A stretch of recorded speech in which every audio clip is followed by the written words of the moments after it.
मैं मशरक़ी पाकिस्तान से जान बचाकर यहाँ आ गया हूँ। वहाँ मेरा इंपोर्ट एक्सपोर्ट का छोटा सा कारोबार था। मैं सियालकोट पाकिस्तान का रहने वाला हूँ। ढाका फाल हुआ तो वहाँ कत्लेआम शुरू हो गया। मैं ढाका से चिटागांग की तरफ फरार हो गया। कई माह भेस बदल कर जंगलों में फिरता रहा।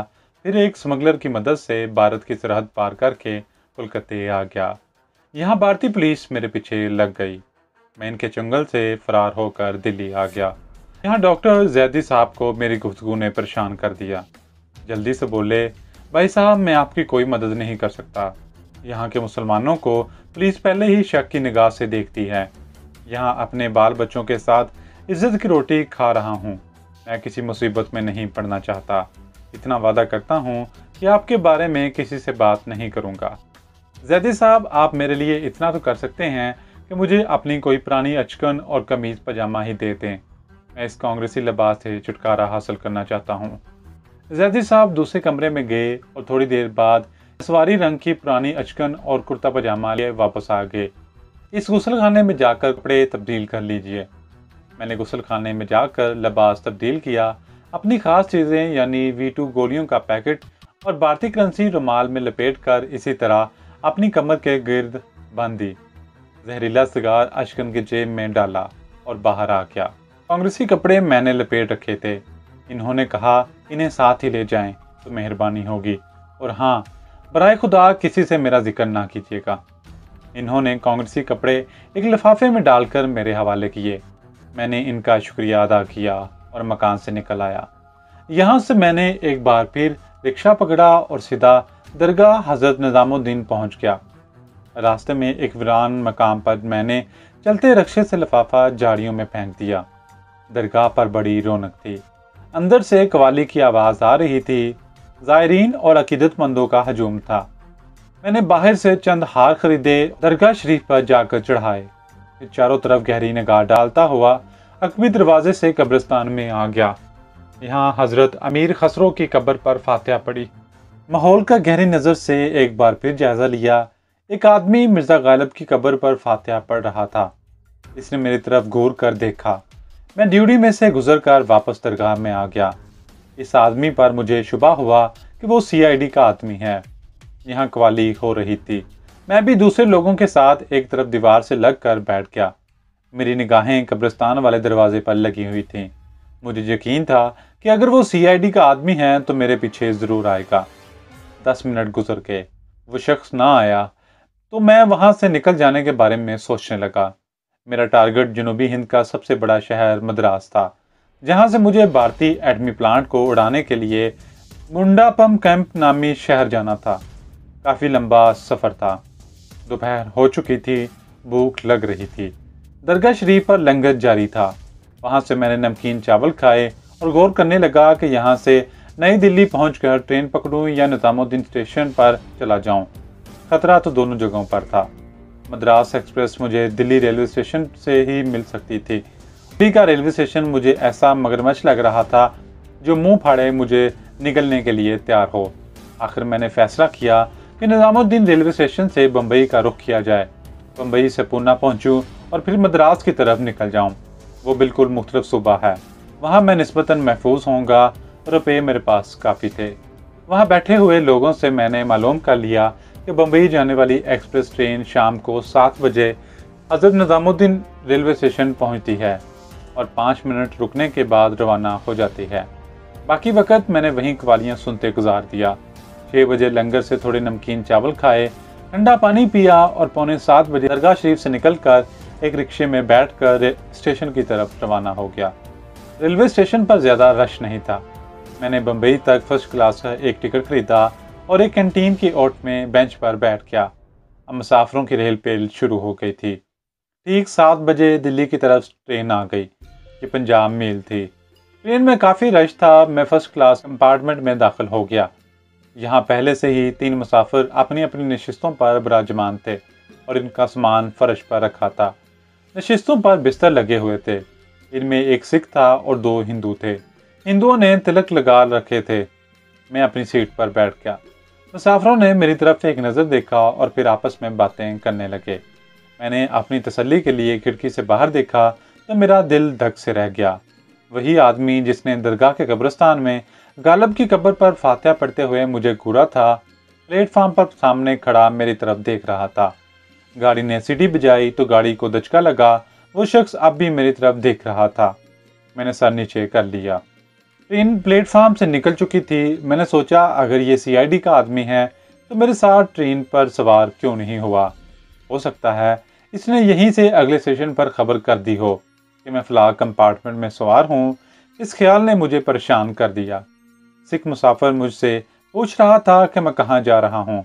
मैंने इसे कोई जवाब ना दिया और वो फिर बोला, भाई साहब, मैं पूछ रहा हूँ कहाँ जाओगे। भोपाल मेरे मुंह से निकल गया। ट्रेन ने स्टेशन से निकलते ही रफ्तार पकड़ ली थी। फरीदाबाद का स्टेशन आया और गुजर गया। ट्रेन अपनी अगली मंजिल की तरफ उड़ी जा रही थी। आगे सथरा शहर था। शाम का झटपटा रात के अंधेरे में गुलमुल हो गया था कि पंजाब मील मथुरा के रेलवे स्टेशन में दाखिल हुई। मैंने खिड़की से सर निकाल कर देखा तो प्लेटफार्म की रोशनियों में मिलिट्री पुलिस के ऊंचे तरों वाले सिपाही नजर आए। मैं डब्बे के इस दरवाजे पर खड़ा हो गया जो रेलवे स्टेशन की तरफ खुलता था। ट्रेन अभी रुकी नहीं थी। मैं नीचे उतर गया। डब्बे आगे गुजरते चले गए। थर्ड क्लास वाले डब्बे ट्रेन के सबसे पीछे बोगी में थे। मैंने अंधेरे का फायदा उठाते हुए अचकन की जेब से जहरीला सिगार और टिकट निकालकर कुर्ते की जेब में डाला और अचकन दूसरी तरफ रेलवे लाइनों में फेंक दी।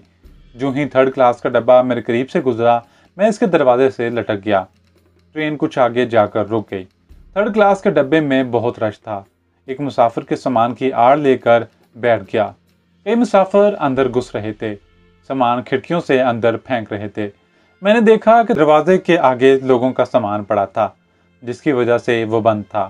खिड़की से अभी तक कोई मिलिट्री पुलिस वाला अंदर झांकता नजर नहीं आया था। खुदा खुदा करके इंजन ने विसल दी और ट्रेन आगे को खिसकी। मैंने खुदा का शुक्र अदा किया। पंजाब मील फराटे बरती रात की तारीकी को चीरती आगरा की तरफ दौड़ी चली जा रही थी। 1.5 घंटे बाद राजा की मंडी स्टेशन गुजर गया। अगला स्टेशन आगरा कैंट था। ट्रेन रुक गई। मुसाफिरों का यहाँ भी रश था। एक मुसाफिर खिड़की में से कूद कर अंदर आया और बोला, अरे यहाँ आज पुलिस क्यों आई हुई है? कोई डाकू पकड़ेगी क्या? मैंने अपने आप मजीद नीचे कर लिया। मेरे पास एक बड़े मियाँ कंधे पर रुमाल डाले बैठे थे। मैंने इनसे कहा, मेरे सर में दर्द हो रहा है, आपका रुमाल थोड़ी देर के लिए अपने सर पर बांध सकता हूँ? सर को हवा बहुत लग रही है। इन्होंने फौरन मुझे अपना फूलदार रुमाल दे दिया। मैंने इसे अपने सर पर इस तरह बांध लिया कि मेरी शक्ल दूर से नहीं पहचानी जा सकती थी। ट्रेन का स्टॉप 10 मिनट का था। इससे 15 मिनट गुजर गए। पुलिस डब्बों में मुझे तलाश कर रही थी। इसका सबूत मुझे एक सिपाही को देखकर मिल गया, जो हमारे डब्बे को खुलवाने के लिए कह रहा था। मुसाफिर सामान इधर उधर हटाने लगे। लैट्रीन मेरे करीब ही थी। मैं इसके अंदर घुस गया। अंदर से कुंडी लगा ली। अब मेरी किस्मत थी, पकड़ा भी जा सकता था और नहीं भी। जब मुझे लैट्रीन में घुसे 5 मिनट हो गए तो किसी ने बाहर से आवाज दरवाजे पर जोर जोर से हाथ मारा, दरवाज़ा खोलो भैया जी। हमला करने की तैयारी करके मैंने दरवाज़ा खोल दिया। मेरे सामने सिपाही की बजाय एक मुसाफिर खड़ा था। मैं मुंह लपेटे सर झुकाए बाहर निकल कर सामान की ओट में बैठ गया। मालूम हुआ कि सिपाही अंदर नहीं आया था, वहीं खिड़की में से अपना फर्ज पूरा करके चला गया था। ट्रेन आगरा कैंट से रवाना हुई तो एक बार फिर मैंने इत्मीनान का सांस लिया, क्योंकि अब तो अक्ल नहीं थी कि किसी अगले स्टेशन पर पुलिस मुझे तलाश करने आएगी। अगला बड़ा स्टेशन ग्वालियर था। रात 1 बजे तक ट्रेन छोटे छोटे रेलवे स्टेशन पीछे छोड़ती अपने सफर पर रवान दवान रही। 1 बजे ग्वालियर आ गया। प्लेटफार्म पर काफी रश था। कुछ मुसाफिर उतर गए, कुछ डब्बे में सवार हो गए। मैंने खिड़की से प्लेटफार्म पर निगाह डाली। कहीं मिलिट्री पुलिस का कोई सिपाही दिखाई ना दिया। ग्वालियर से ट्रेन चली तो इसने रुकने का नाम ही ना लिया। कई छोटे स्टेशन गुजरते चले गए। धूप फटने वाली थी कि पंजाब मेल झांसी के रेलवे स्टेशन में दाखिल होगी। मैं ट्रेन से बाहर आने का खतरा मोल नहीं लेना चाहता था। जिन बुजुर्गों का मैंने रुमाल अपने सर पर बांध रखा था, इन्हें झांसी उतरना था। मैंने रुमाल वापस करना चाहा तो इन्होंने लेने से इनकार कर दिया। बेटा, तुम्हारे सर में दर्द है, इसे अपने पास ही रखो। मैंने बड़े मियाँ का शुक्रिया अदा किया। ट्रेन रवाना हो गई और जब भोपाल आया तो दिन काफ़ी निकल चुका था। यहाँ मैंने दूसरे मुसाफिरों के साथ आबू खोरे में चाय पी और बंद मक्खन खाया। फिर दिन भर ट्रेन चलती रही। सारे रास्ते मुझे किसी ने ना पूछा जलगांव के बाद नंदगांव भी गुजर गया। आधी रात के बाद स्टेशन नास्क रोड आ गया। यहाँ मैंने प्लेटफार्म पर निकलकर थोड़ा बहुत खाया। देवलाली पहुंचे तो सुबह काजब की झलकियां नमूदार होना शुरू हो गईं। अगतपुरी के स्टेशन पर बिजली का इंजन लगा दिया गया, क्योंकि दिल्ली से यहाँ तक स्टीम इंजन हमें लाया था। यहाँ से बम्बई का रंग रूप नजर आना शुरू हो गया था और ट्रेन की रफ्तार काफ़ी तेज़ हो गई थी। कल्याण का रेलवे स्टेशन आया तो बम्बई शुरू हो गया। कल्याण के बाद 50 मील दादर के लोकल स्टेशन पर रुकी और फिर शोर मचाती दड़दड़ाती हुई बम्बई सेंट्रल के अजीमुल शान रेलवे स्टेशन में दाखिल हो गई। प्लेटफार्म पर उतरने के बजाय मैं दूसरी रेलवे लाइन पर उतर गया और यार्ड की दूसरी पटरियों से गुजरता हुआ दूसरे प्लेटफार्म पर चढ़ गया। प्लेटफार्म की घड़ी दिन के 8 बजा रही थी। आसमान बादलों से ढका हुआ था और लगता था कि बूंदाबांदी हो चुकी है। मैं एक जगह दूसरे मुसाफिरों के साथ बेंच के किनारे पर बैठकर माहौल का जायजा लेने लगा। यहाँ मिलिट्री पुलिस का कोई आदमी मौजूद नहीं था। मैंने स्टॉल पर चाय पी और बुक स्टॉल से टाइम टेबल खरीदा। अंग्रेजी अखबार पर निगाह डाली। वहाँ ना तो कहीं मेरी खबर थी और ना ही कोई तस्वीर छपी थी। मैं दूसरे मुसाफिरों के रेले में शामिल होकर सीढ़ियों वाले पुल की तरफ बढ़ा। पुल अबूर करके बड़े प्लेटफार्म पर आया और दूसरे मुसाफिरों के साथ स्टेशन से बाहर आ गया। मुख्तलिफ किस्म के लोगों ने मुझे घेर लिया। इनमें कोई होटल वाला था, कोई टैक्सी वाला और कोई विक्टोरिया यानी बग्गी वाला था। मैं एक मुसलमान लड़के के साथ विक्टोरिया में बैठकर भिंडी बाजार के बगदादी होटल में आ गया। मामूली किस्म का कमरा था। एक बेड और पुरानी संगार मेज कोने में रखी थी। चाय मंगवा ली और फिर टाइम टेबल खोलकर बम्बई से मद्रास जाने वाली ट्रेनों का जायजा लेने लगा। एक ही ट्रेन मेरे लिए मौजूद थी, जो रात के 10 बजे बम्बई से रवाना होकर अगली रात के पिछले पहर मद्रास पहुंचती थी। बहुत तवील सफर था। मेरे पास भारतीय करेंसी में सिर्फ 1000 रुपये रह गए थे। फर्स्ट क्लास में सफ़र करना वैसे ही मेरे लिए खतरनाक था। थर्ड क्लास में आदमी दूसरे मुसाफिरों में गुम हो जाता है। दोपहर के खाने के बाद मैं सो गया। शाम को आंख खुली तो भिंडी बाजार में आकर पहला काम ये किया कि नए कपड़े खरीदे, फिर स्टेशन पहुंच गया। मद्रास एक्सप्रेस में फर्स्ट क्लास वगैरह में बुकिंग हो रही थी, मगर थर्ड क्लास की टिकट के बारे में बाबू ने बताया कि वो ट्रेन चलने से कुछ देर पहले ही मिलेगी। इसने बताया कि ट्रेन रात के 9 बजे रवाना होती है। टाइम टेबल में वक्त गलत किया था या किसी और वजह से ट्रेन की रवानगी का वक्त तब्दील कर दिया गया था। मैं वापस अपने होटल में आ गया। मेरा प्रोग्राम ये था कि 8:30 बजे स्टेशन की तरफ रवाना हो जाऊं। 7:30 बजे हल्की हल्की बारिश शुरू हो गई। मैंने खाना कमरे में ही मंगवा लिया। मैं खाना खाने लगा। दरवाज़ा अंदर से बंद नहीं था। अभी मैंने खाना ख़त्म ही किया था कि दरवाज़ा आहिस्ता से खुला। एक शख्स अंदर आ गया और बोला, अस्सलाम वालेकुम। कुदरती तौर पर मेरे मुंह से वालेकुम सलाम निकल गया। अब जो इसकी सूरत देखी तो दिल धक से रह गया। मैं इसे पहचानने में गलती नहीं कर सकता था। ये वो शख्स था जिसके बारे में मुझे यकीन था कि CID का आदमी है और जिसे मैंने मिर्ज़ा गालिब के मज़ार पर और फिर मथुरा के स्टेशन पर देखा था। मैंने अनजान बनते हुए कहा, माफ़ करना भाई जी, मैंने आपको पहचाना नहीं। वो मेरे पास ही पलंग पर बैठ गया और इसकी तोंद पतलून की पिट्ठी से ऊपर बाहर को निकली हुई थी। एक तंजिया मुस्कुराहट के साथ बोला, चंडीगढ़ के कांग्रेसी लीडर राम प्रकाश से मुसलमान बनने में आपको कोई ज़्यादा देर नहीं लगी। बात साफ हो गई थी। वो दिल्ली से मेरे पीछे लगा हुआ था। कोई लगी लिपटी रखे बगैर इसने अपना ID कार्ड निकाल कर मुझे दिखाते हुए कहा, मेरा नाम केवल कृष्ण है। मैं दिल्ली CID का इंस्पेक्टर हूँ और आपको अपने साथ ले जाने आया हूँ। भागने की कोशिश फजूल होगी क्योंकि बाहर पुलिस मौजूद है। मेरे पास वक्त इतना नहीं था कि मैं मुकद्दस नक्श को आजमाता। इसने मुझे बाजू से पकड़कर ऐसे ही उठाने की कोशिश की। मैंने मुस्कुराते हुए कहा, महाशय जी, अब जबकि बात ख़त्म हो गई है, मैं आपके कब्ज़े में हूँ। मुझे इजाज़त तो दे दें कि तंबाकू के 2 कश्शे लगा लूँ। ये कहते हुए मैं दूसरे हाथ जहरीला सिगार जेब से निकाल चुका था। इस बदबख्त ने कमाल कर दिखाया। झपट कर सिगार मेरे हाथ से छीन लिया। मैं इसकी तरफ देखते ही रह गया।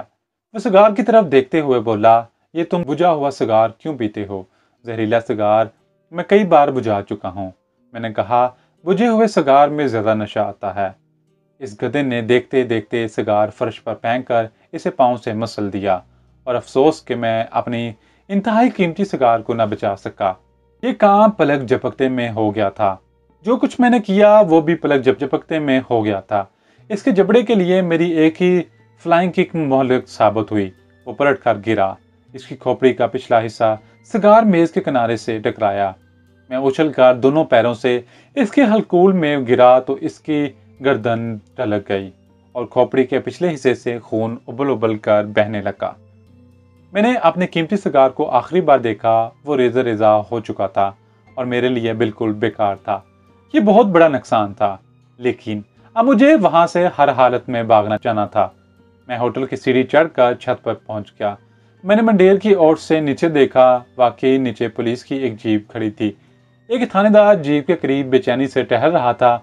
इसका पिस्तौल बेल्ट में लगा हुआ था। छत से एक सीवरेज पाइप दूसरी बिल्डिंग तक जाता था। मैं इस पाइप के सहारे दूसरी इमारत की छत पर उतर गया। ये एक 2 मंजिला इमारत थी। अंधेरा बढ़ रहा था। बिल्डिंग के फ्लैटों में रोशनियां हो रही थीं, लेकिन जहां मैं था वहां रोशनी नहीं थी। मैंने दूसरी तरफ से नीचे झांका। नीचे गली तो थी, मगर बिजली की तार भी फैले हुए थे। गली में छलांग लगाना मौत को गले लगाने के मुतरादिफ था। हल्की फुल्की फवार पड़ने लगी। गली 15 फुट चौड़ी थी। इसे छलांग लगा कर भी पार नहीं कर सकता था। जनूब की दूसरी तरफ नीचे दूसरे मकान की छत ढलानी थी। इस छत से जहां मैं मौजूद था, ढलानी छत कोई 12-13 फुट नीचे होगी। मैंने पाँव दूसरी तरफ लटका दिए और फिर हाथ छोड़कर ढलवान पर छलांग लगा दी। वो गिरते ही नीचे खिसकने लगा। थोड़ा सा खिसकने के बाद मैं रुक गया और खुद को छिपकली की तरह छत से चिमटा लिया। दफ्तर नीचे से किसी ने आवाज दी, अरे दुनिया देख तो ऊपर क्या गिरा है। मैं आस्ता सा केकड़े की तरह रेंग कर छत के दूसरे किनारे पर पहुंच गया। यहाँ नीचे दूसरी मंजिल का बरामदा था। बरामदे में एक खाली कुर्सी खाली पड़ी थी। फ्लैट गरीबाना था। अंदर से किसी बच्चे के रोने और मां की झिड़कने की आवाजें आ रही थी। मैं बरामदे में कूद गया।